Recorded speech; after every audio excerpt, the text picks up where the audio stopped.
explain to you how to find out what size your spring is. So there's a couple things you're going to look at. First of all, if you have an 1¼ inch spring, this top rail measures basically an inch and 3/8. If your top rail looks like this and measures that, you know always that you're going to have an 1¼ inch spring, which is this spring. Now if you have the value line, there's two different sizes of springs. There's an inch and a 3/4 inch. The value line always has an inch rail on the top, but you're still going to have to figure out if you have the inch spring or the 3/4 inch spring. The way you do that on these, you'll see that it has these little black inserts here. It has this screw. You're going to take the screw. Black side's always the best side to take it off on, but lately I've found that they are starting to put black ends on both sides. So what I do is I just knock that off, and basically sometimes these stick a little. I just take where the spring is and pull it off. Then to find out your size of your tube, you're going to basically just measure outside diameter, and that is 3/4 inch spring. So on how these work is on the left side is always the big spring. The auto stop is on the right side. When the auto stops very rarely break unless you've wound that side a lot.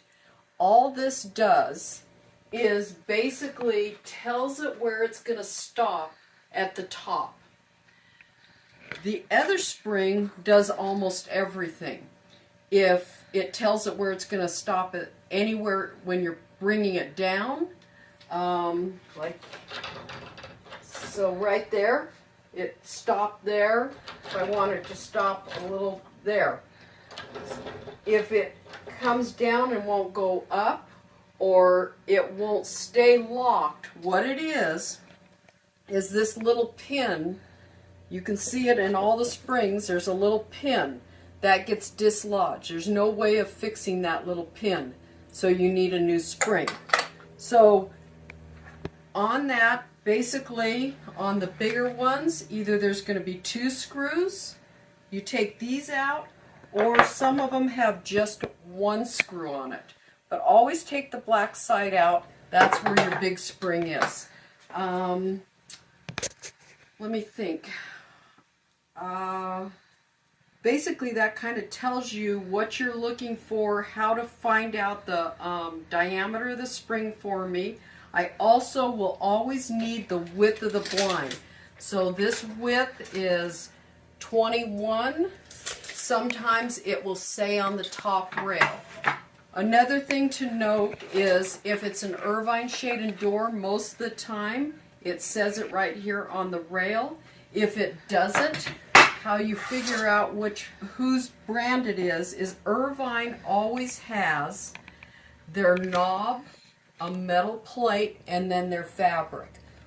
All the other companies have the fabric, the knob, and then a metal plate. So what you're looking for is the knobs on the outside, metal plate, and then your fabric. That always tells me that that's an Irvine shaded door, a slow rise, if you see that name. Springs, basically, you know, there's the different lengths. 1 inch springs are very rare, but they are a value line. What you're most of the time are broken are the 3/4 inch spring or the 1 1/4 spring. So after you watch this, hopefully you know exactly what to do to find out that spring size for me, and then we can ship your springs off to you. Thank you, and if you have any questions, just call me and I can answer anything else.